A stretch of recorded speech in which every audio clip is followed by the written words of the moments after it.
Soybean के 1 एकड़ से 16 कुंटल तक की उत्पादन निकाली जा सकती है और इतनी ही उत्पादन ले रहे हैं विकसित देशों के किसान। लेकिन अगर भारत के किसानों की अगर बात करें तो वही पैदावार यानी कि 16 कुंटल की जो पैदावार है वो घटकर 6 कुंटल और 8 कुंटल तक ही अटक जाती है। तो आखिर में ऐसी क्या गलतियां कर रहे हैं भारत के किसान जो विकसित देशों के किसान नहीं कर रहे हैं, जिससे पैदावार भी कम हो रही है, जिससे गुणवत्ता भी कम हो रही है और जिससे हर साल हर सीजन में सोयाबीन का जो मुनाफा है वो भी लगातार कम होता जा रहा है। तो किसान मित्रों, सोयाबीन का प्रोडक्शन अगर बढ़ाना है तो आपको सबसे मेन और सबसे मेजर समस्या जो सोयाबीन की फसल को सबसे ज्यादा नुकसान पहुंचाती है वो है इल्ली की समस्या, और इससे आपको समय रहते कंट्रोल करना पड़ेगा। ये इल्ली की जो समस्या है वो अपने अकेले दम पर लगभग सोयाबीन की जो फसल है उससे 60 से 70% तक जो प्रोडक्शन है उसे कम कर सकती है। और ये जो इल्ली की समस्या है ये सोयाबीन के हर एक हिस्से को, चाहे वो तना हो, चाहे वो पत्ती हो, चाहे वो फूल हो, चाहे वो फलियां, ये सभी को नुकसान पहुंचाती है। तो किसान मित्रों, सोयाबीन की जो ये मेन समस्या है मतलब इल्ली की जो समस्या है इसे कंट्रोल करने के लिए हमने सोयाबीन सीरीज का एक खास वीडियो बनाया है जिसके अंदर हमने तीसरे स्प्रे की बात करी है। तो अभी तक आपने हमारे YouTube चैनल को सब्सक्राइब नहीं करा है तो नीचे दिए बटन पर जल्दी से क्लिक करके चैनल को सब्सक्राइब कर लीजिए और बिना किसी देरी के इस वीडियो को शुरू करते हैं।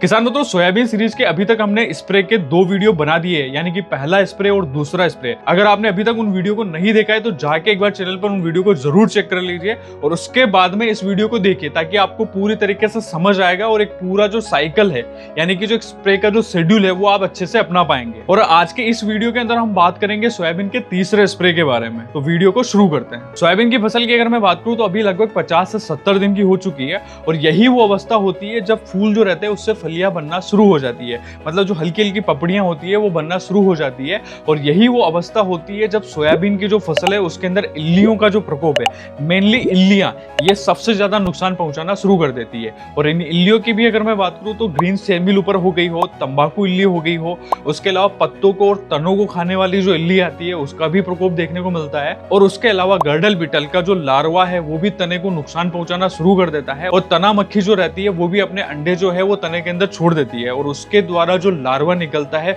वो भी तने को नुकसान पहुंचाना शुरू कर देता है। और ये जो तीसरा स्प्रे है अगर आप इसे सही समय पे सही मात्रा में डाल देते हैं तो ये आपको काफी ज्यादा अच्छे तरीके से रिजल्ट देके जाएगा, क्योंकि अभी की जो अवस्था है सोयाबीन की उसके अंदर इल्लियों का जो प्रकोप है वो काफी गंभीर हो जाता है। तो किसान मित्रों, सोयाबीन की जो फसल है उसके अंदर इल्लियों के अलावा भी रस शोषक कीटों की समस्या भी काफी देखने को मिलती है। लेकिन जो 50 से 70 दिन की जो अवस्था रहती है वहां पर इल्ली जो है वो सबसे ज्यादा नुकसान पहुंचाती है। और ये जो इल्ली है ये नए जो फूल आ रहे हैं उससे भी नुकसान पहुंचाएगी, मतलब फूलों को भी खा जाएगी। और उसके बाद में अगर फूल से हल्की फलियां बन चुकी है, मतलब पपड़ियां अगर बन चुकी है ना, तो उसे भी खा के नष्ट कर देगी। उसके अलावा तने को तो नुकसान ऑलरेडी पहुंचाती है और जो पपड़ियां बन रही है अगर ये उसे ही खा जाएगी तो उसके अंदर जो दाना जो है वो अच्छे से बन नहीं पाएगा। और यही कारण होता है कि जो सोयाबीन का जो प्रोडक्शन है वो 50 से 70 दिन की जो अवस्था रहती है उसके ऊपर ज्यादा तरीके से टिका हुआ रहता है। तो इस स्टेज पे 60 से 70% तक जो उत्पादन है वो ये इल्लियां अपने अकेले दम पर गिरा देती है। इसलिए इनको इल्लियों को कंट्रोल करना बहुत ज्यादा जरूरी है। और इन तमाम प्रकार की इल्लियों को कंट्रोल करने के लिए आपको एक शक्तिशाली कीटनाशक को उपयोग में लेना बहुत जरूरी है, क्योंकि अगर आप हल्का टेक्निकल लेंगे तो वो कहीं ना कहीं इल्लियों को जो है वो अच्छे तरीके से कंट्रोल नहीं कर पाएगा। इसलिए आपको सोयाबीन का जो आप थर्ड स्प्रे ले रहे हैं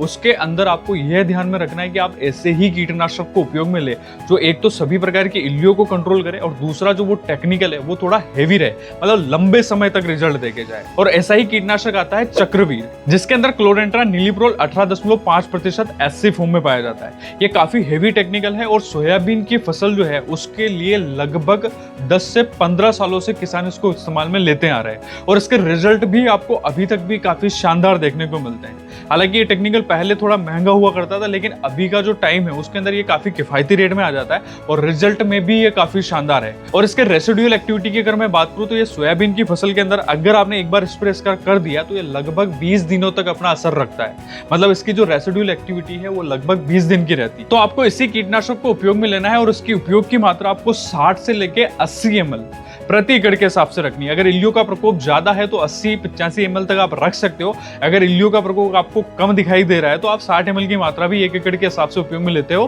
तो आपको रिजल्ट जो है वो काफी शानदार देखने को मिलेगा। अब वीडियो में हम आगे बढ़ते हैं और बात करते हैं दूसरे उत्पाद के बारे में जिसके अंदर हमने एक फंजीसाइड को रखा है और इस फंजीसाइड का नाम है एजोजोल। एजोजोल के अंदर आपको एजोक्सोस्ट्रोबिन प्लस डाइफेंकुनोजोल का कॉम्बिनेशन मिलेगा, मतलब इसके अंदर 2 टेक्निकल आते हैं और ये दोनों ही टेक्निकल ब्रॉड स्पेक्ट्रम के रूप में काम करते हैं। मतलब कि ये क्या करेंगे ना, अगर आपने एक बार सोयाबीन की फसल के अंदर इसका स्प्रे कर दिया तो सोयाबीन के एक पौधे पर अगर एक से ज्यादा रोग भी लग रहे होंगे ना, चाहे वो लीफ स्पॉट लग रहा हो या फिर रतुआ रोग लग रहा हो या फिर चारकोल रोट लग रहा हो, अल्टरनेरिया लीफ स्पॉट भी लग रहा है तो भी कंट्रोल हो जाएगा। उसके अलावा फ्रॉग आई लीफ स्पॉट जो सोयाबीन की फसल का काफी ज्यादा खतरनाक रोग है, ये उसे भी कंट्रोल करने की क्षमता रखता है। तो इसके अंदर डबल टेक्निकल है, तो सोयाबीन की फसल के अंदर 50 से लेकर 70 दिन की अवस्था पर जो भी रोग आ रहा है ना, वो काफी अच्छे तरीके से कंट्रोल हो जाएगा। और इस फंजीसाइड की एक और खास बात है कि ये सिस्टेमिक रूप से काम करता है, मतलब जब भी आप इसका स्प्रे करोगे ना तो ये पत्तियों से अवशोषित होकर पौधे के पूरे भाग में फैल जाएगा। तो ऐसी जगह पर अगर फंगस लगी हुई है जहां पर दवाई पहुंच नहीं पाती है तो ये उसे भी आसानी से कंट्रोल कर देगा। तो आपको सोयाबीन की जो फसल है उसके अंदर तीसरा स्प्रे जो आप लेने जा रहे हैं उसके अंदर आपको इसी प्रकार के हेवी फंजीसाइड को ही उपयोग में लेना है। और इसके उपयोग की मात्रा की अगर मैं बात करूं तो आपको सोयाबीन के 1 एकड़ छिड़काव के लिए इसे 200 ml की मात्रा को उपयोग में लेना है। अब बढ़ते हैं हम तीसरे उत्पाद की ओर, जिसके अंदर हमने एक ऐसा टॉनिक रखा है जो सोयाबीन की 50 से 70 दिन की जो अवस्था रहती है उसके अंदर 2 तरीके से काम करेगा। मतलब एक तो क्या करेगा, ये फ्लावरिंग को बढ़ाएगा, मतलब जो फूल आ रहे हैं, जो कलियां बन रही है उन्हें बढ़ाने में मदद करेगा। और दूसरा रोल इसका रहता है जो फलियां बन रही है, मतलब जो पपड़ियां बन रही है उसके अंदर जो दाने रहते हैं ना उसको भरने में ये मदद करता है। और इस बेहतरीन टॉनिक का नाम है प्रोग्रो। प्रोग्रो के अंदर आपको जिब्रेलिक एसिड 0.001% पाया जाता है। ये लिक्विड फॉर्म में आने वाला टेक्निकल है जो काफी अच्छे तरीके से काम करता है। मतलब सोयाबीन की फसल के अंदर अगर आप अभी की अवस्था जो है इसके ऊपर अगर इसका स्प्रे देते हो ना तो ये सोयाबीन की जो फसल है उसकी पैदावार को बढ़ाने में भी मदद करेगा। मतलब जो दाने का जो वजन है ना, दाने की जो क्वालिटी है वो काफी अच्छी तरीके से लेके आएगा। और इसके डोज की अगर मैं बात करूं तो आपको मात्र इसकी 250 ml की मात्रा 1 एकड़ के हिसाब से उपयोग में लेना है। और जिब्रेलिक एसिड जो है वो भी एक प्रकार से ब्रॉड स्पेक्ट्रम के रूप में काम करता है। मतलब अगर आप वेजिटेटिव स्टेज पर अगर इसको स्प्रे करते हो तो ये फसल की बढ़वार के लिए मदद करता है। वही अगर रिप्रोडक्टिव स्टेज, मतलब जहां पे फूल आ चुके हैं या फिर फलियां बन रही है, उस स्टेज पे अगर आप इसका उपयोग करते हो ना तो ये पैदावार को बढ़ाने में मदद करेगा, फ्लावरिंग जो रहती है ना उसे बढ़ाने में मदद करेगा। और जो प्रति पौधे फूलों की जो संख्या है वो लगभग ये 50 से 70% तक जो है वो बढ़ा देता है। और उसी कारण से जो सोयाबीन की जो पैदावार है ना वो भी आपको ज्यादा देखने को मिलती है। इसलिए अगर आप सोयाबीन का जो थर्ड स्प्रे लेने जा रहे हैं उसके अंदर आपको 3 दवाइयों को उपयोग में लेना है। पहला तो इंसेक्टिसाइड लेना है, दूसरा है फंजीसाइड लेना है और तीसरा है टॉनिक। अगर ये तीनों का कॉम्बिनेशन अगर आप बनाते हो ना तो आपको सोयाबीन का जो तीसरा स्प्रे वो काफी शानदार तरीके से रिजल्ट देके जाएगा। तो किसान मित्रों, यही थी सोयाबीन के थर्ड स्प्रे की संपूर्ण जानकारी। इनके अलावा जो समस्या मैंने बताई है, इसके अलावा भी अगर आपकी सोयाबीन की जो फसल है उसके अंदर कोई समस्या आ रही है ना तो फॉर्म का लिंक डिस्क्रिप्शन में पड़ा हुआ है, जाके अपनी समस्या उसके अंदर लिख दीजिए। हमारे कृषि विशेषज्ञ 24 घंटे के अंदर आपसे संपर्क करेंगे।